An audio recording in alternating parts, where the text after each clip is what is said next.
Hello students, today we are going to learn lesson number 6 Early Kingdoms of History part 2. In previous period we learnt about Janpadas, so today we will revise it again. Okay, so the Aryans were organized into many tribes. Each tribe was called Jana. The tribes often fought against each other. Through the process of war, expansion, and conquest, these tribes came in close contact with each other and large kingdoms emerged. These kingdoms came to be called Janpadas. Janpadas literally means the land where the Jana or tribe set its foot and settled down. Each Janpada was named after the ruling clan of each area. It is interesting to note how the Rajas were selected in the period. Some of the Rajas in the past were selected by the Sabha. Later on, a change in the selection of the Rajas took place. Okay, now to be recognized as a Raja, the kings had to perform the Ashwamedha or horse sacrifice. Gradually, kingship became hereditary. Okay, so students last lesson में हमने पढ़े थे, sorry जो lesson number fifth जो था different ways of life the वैदिक period, उसमें हमने पढ़ा था कि जो आर्यंस जो थे वो डिवाइडेड थे अलग बहुत सारे ट्राइब्स में, जिसको जनास कहा जाता था. Understood. Aryans were organised into many tribes और हर ट्राइब का क्या रहता था, राजा रहता था. Each tribe formed A separate kingdom. Each tribe had a king जिसे राजन कहा जाता था, who protected his people from enemies. Right. तो जो आर्यन जो ट्राइब्स जो थे, हर एक ट्राइब का एक राजा रहता था और राजा का काम था कि उनके जो किंगडम के जो लोग थे उनको प्रोटेक्ट करना फ्रॉम द एनिमी. और हर ट्राइब जो थी, ओके, और जो ये जो अलग अलग ट्राइब जो थी वो आपस में लड़ते थे through the process of war, expansion and conquest. और उस वार के प्रोसेस से वो अपने साम्राज्य को एक्सपांड करते थे, जीतते थे. And this tribe came in close contact with each other and large kingdoms emerge. और हर ये जो ट्राइब्स है फिर वो क्लोज हुई, एक दूसरे के कांटेक्ट में आई और जिससे जो है लार्ज किंगडम जो है उभर के सामने आए. किंगडम जो थे वो बाद में उस किंगडम को बोला गया जनपद. क्या बोला गया? जनपद. जनपद का मतलब होता है ऐसी जमीन, ऐसी भूमि जहाँ पर जन या जो ट्राइब जो थी आर्यंस की वो सेटल थे, उसको जनपद कहा जाता था. और हर जनपद में हर जनपद का जो नेम जो था वो रूलिंग क्लैन से था, अलग अलग एरिया का. Okay, so it is interesting to note how the rajas were selected. और एक इंटरेस्टिंग नोट करने लायक है कि राजा जो था जनपद का उसे सिलेक्ट कैसे किया जाता था उस पीरियड में. तो कुछ राजास जो थे वो पास्ट में वो सिलेक्टेड हुआ करते थे बाय द सभा. सभा के बारे में भी हमने पिछले लेसन में पढ़े कि सभा was an assembly of important people. तो जो इम्पोर्टेंट पीपल की जो असेंबली थी उसमें राजा का सिलेक्शन होता था. बाद में उसमें चेंज आया सिलेक्शन में. ओके, बाद में सिलेक्शन में चेंज आया और फिर राजा का जो सिलेक्शन है वो कैसे होता था कि किंग जो था वो परफॉर्म करता था अश्वमेधा और हॉर्स सेक्रीफाइस. और धीरे धीरे जो है फिर तब से किंगशिप जो है हेरिडिटरी बन गई वंश के अनुसार.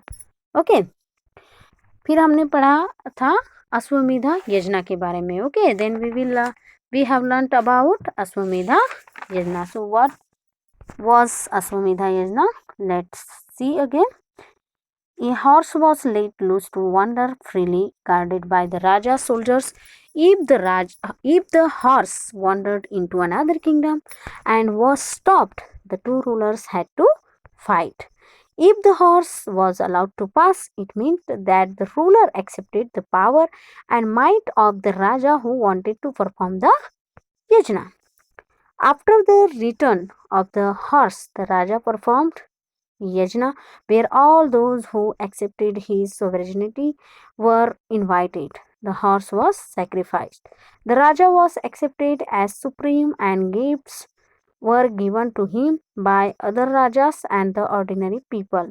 Priests performed the rituals. Understood? तो हॉर्स को छोड़ दिया जाता था फ्रीली, वो वंडर करता था और उसको गाइडेड करते थे राजा के सैनिक। अगर हॉर्स वंडर करते करते दूसरे किंगडम में चला गया तो अगर उसे रोक लिया जाता था तो जिस किंगडम में वो रुका है वहाँ का राजा और जिसका हॉर्स है वो आपस में क्या करते थे, लड़ाई करते थे। अगर हॉर्स को अलाउ किया गया, पास किया गया और इसका मतलब होता था कि जो किंगडम जो राजा जो था जिसने पास किया, उसे अलाउ किया, वो उसने एक्सेप्ट कर लिया किसे, the power and might of the raja who wanted to perform the yajna. Okay, और उसके बाद में जब हॉर्स रिटर्न आता था तो राजा जो था जिसने हॉर्स को वंडर करने के लिए छोड़ा था वो क्या परफॉर्म करता था, यजना परफॉर्म करता था, जिसमें वो इनवाइटेड करता था। Okay, the horse was sacrificed और हॉर्स की बलि दी जाती थी। Understood? The raja was accepted as supreme and gifts were given to him by the rajas and the ordinary people. और यजना के समय जो है राजा के जो सपोर्टर रहते थे वो और ऑर्डिनरी पीपल जो थे किंगडम के, उन्हें गिफ्ट्स देते थे, पुजारी वो रिचुअल्स परफॉर्म करते थे। Understood? Then we learnt about Mahajanpadas. Okay, so the larger and more powerful Janpadas were called Mahajanpadas. There were 16 Mahajanpadas. Most important of these were Magadha, Kosala, Kasi, Avanti, Vaishali, Lichavi, etc. Mahajanpadas were of two kinds. First, monarchical and second was Republican. Understood? तो जो महाजनपद जो थे, the larger और more powerful जो जनपद थे उनको महाजनपद बोला जाता था और उस समय 16 महाजनपद थे। ओके, कितने थे? 16। और उसमें सबसे मोस्ट इम्पॉर्टेंट महाजनपद थे जिसे मगध बोला जाता था, कोसाला, काशी, अवंती, वैशाली, लिच्छावी, ये उस समय के मोस्ट इम्पॉर्टेंट महाजनपद थे। ओके, तो महाजनपद जो थे वो दो प्रकार के थे, पहला था मोनार्शिकल और दूसरा था republican. Okay, so today we will learn about monarchical and republican. So first, monarchical. The king was the head of his kingdom. He performed Vedic sacrifices. He was very powerful. मोनार्शिकल ऐसा होता था कि इसमें जो राजा था वो हेड रहता था किंगडम का, वो वैदिक सेक्रीफाइस को परफॉर्म करता था और वो बहुत पावरफुल रहता था।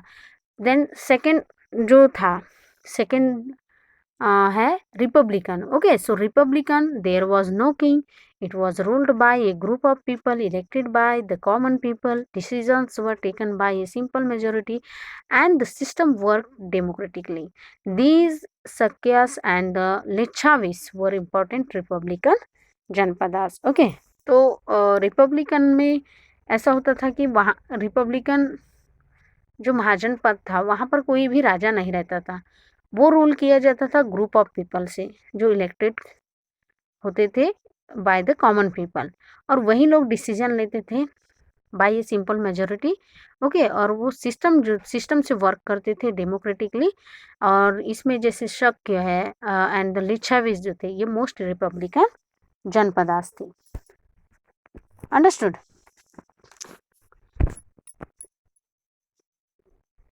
Then students we will learn about position of the king. Okay, so the king was the most powerful person in the kingdom. He protected his people. He stood as the guardian of dharma. He was assisted in his work by the purohit, the senani and the amatyas. The purohit acted as the chief priest and kings. The senani looked after military matters.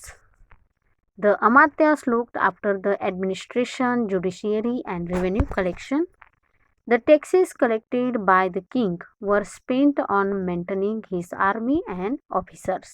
Okay तो उस समय king की position क्या थी, तो king जो था वो बहुत पावरफुल पर्सन था, ओके अपने किंगडम का, और वो उसका काम था लोगों को प्रोटेक्ट करना from the enemies.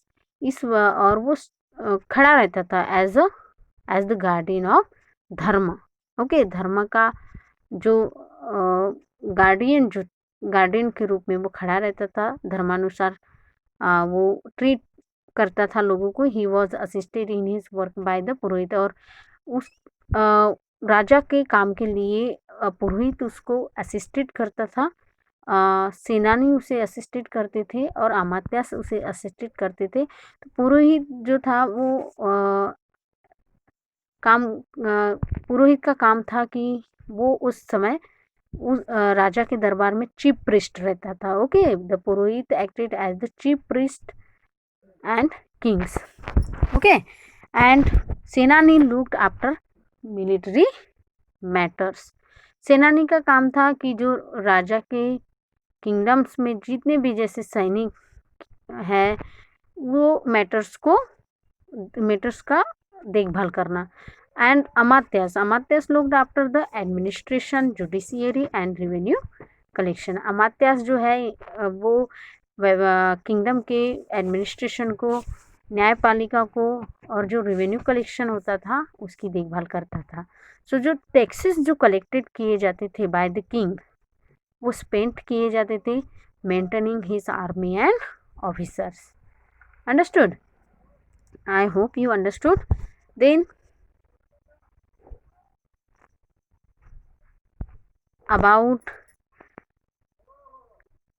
more about this lesson we will learn in next period. Okay, bye.